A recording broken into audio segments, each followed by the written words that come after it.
দেশের কোনো ক্ষতি যদি হয় আমরা নীরবে বসে থাকবো না, অবশ্যই আমরা আওয়াজ তুলব, প্রতিবাদ করব, প্রয়োজনে আমরা প্রতিরোধ গড়ে তুলব। অনেক বিষয় নিয়েই তাদের সাথে আলোচনা হয়েছে।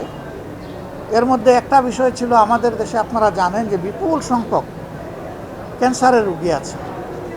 তাদেরকে বাংলাদেশে আমরা ভালো চিকিৎসার ব্যবস্থা এখনও করতে পারিনি। তারা যেন আমাদের দেশে মানসম্মত বড় মাপের একটা ক্যান্সার ইনস্টিটিউট এবং হাসপাতাল গড়ে তোলে। যেখানেই আমরা গিয়েছি, সরকারি আধা সরকারি স্বায়ত্তশাসিত জাপানের সবগুলা সংস্থাই আমাদেরকে আন্তরিকভাবে তারা অভ্যর্থনা জানিয়েছে এবং সহযোগিতা করেছে। আমরা লক্ষ্য করেছি একটা জিনিস, যে বাংলাদেশকে নিয়ে তাদের বিপুল প্রত্যাশা আছে, কিন্তু আবার তাদের একটা সতর্কতার বা আশঙ্কার জায়গা আছে যে তারা কি নিরাপদে সুন্দরভাবে তারা যেমনটা চায় স্বচ্ছভাবে কাজ করতে, সেটা তারা পারবে কিনা। এই জায়গাটা বাংলাদেশের এখন নিশ্চিত করার দায়িত্ব। বর্তমানে সরকারে যারা আছেন তাদের প্রতি আমাদের আহ্বান থাকবে, অবশ্যই সরকারেরই দায়িত্ব হচ্ছে দেশকে এগিয়ে নেওয়ার। আমরা যারা সরকারের বাইরে আছি, আমাদের দায়িত্ব হচ্ছে ন্যায্য কাজে সরকারকে সহযোগিতা করা, সরকার ভুল করলে তাকে টান দিয়ে ধরার এবং তাদেরকে সংশোধন করে দেওয়া, প্রতিবাদ জানানো।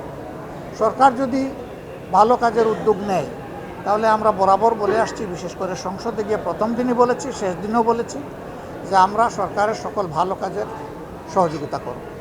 কিন্তু দেশের কোনো ক্ষতি যদি হয় আমরা নীরবে বসে থাকবো না, অবশ্যই আমরা আওয়াজ তুলব, প্রতিবাদ করব, প্রয়োজনে আমরা প্রতিরোধ গড়ে তুলব। এটি হবে একটা দায়িত্বশীল বিরোধী দল হিসাবে আমাদের কাজ। তা আমরা একটা জিনিস লক্ষ্য করেছি, যে জাপান বাংলাদেশকে নিয়ে অনেক চিন্তা করে। তারা একটা কথা বলেছে, যে বর্তমান সংসদটা অতীতের গতানুগতিক সংসদের একটু ব্যতিক্রম আমাদের কাছে মনে হচ্ছে। তোমরা যেমন একদিকে প্রতিবাদ করছো, আরেকদিকে তোমরা সহযোগিতাও করছো। এইভাবে যদি তোমরা তোমাদের দেশকে ভালোবাসো, তাহলে আমরাও তোমাদের প্রতি ভালোবাসা বাড়িয়ে দেব। এটা কিন্তু তাদের একটা অত্যন্ত মজবুত বার্তা এই দেশ এবং জনগণের জন্য।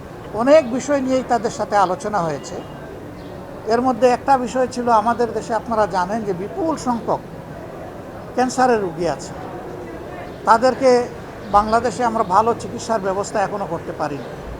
আমাদের 2-1টা ক্যান্সার হসপিটাল ডেডিকেটেড যেগুলো আছে, এগুলো এনাফ ইকুইপড না এবং সেইভাবে স্কিলডও না, যার ফলে বিপুল সংখ্যক রোগীকে অনেক কষ্ট স্বীকার করে বিদেশের মাটিতে যেতে হয়। আর যাদের বিদেশে যাওয়ার সামর্থ্য নাই, তারা দুকে দুকে মৃত্যুর দিকেই ঢলে পড়ে।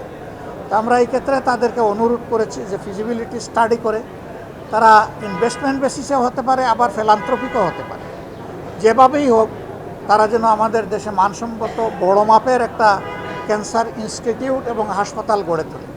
শুধু হাসপাতাল হলে আমাদের লোকরা জানার সুযোগ পাবে না, কিন্তু এটা যদি ইনস্টিটিউট হয়, তাহলে হাইয়ার স্টাডির দরজা খুলে যাবে, আমাদের আরও কিছু স্কিল লোক তৈরি হওয়ার একটা ব্যবস্থা হবে। তো তারা বিষয়টাকে সক্রিয় বিবেচনায় নিয়েছেন। আমরা আশা করছি যে এই ব্যাপারে তারা ইতিবাচকভাবেই আগাবেন।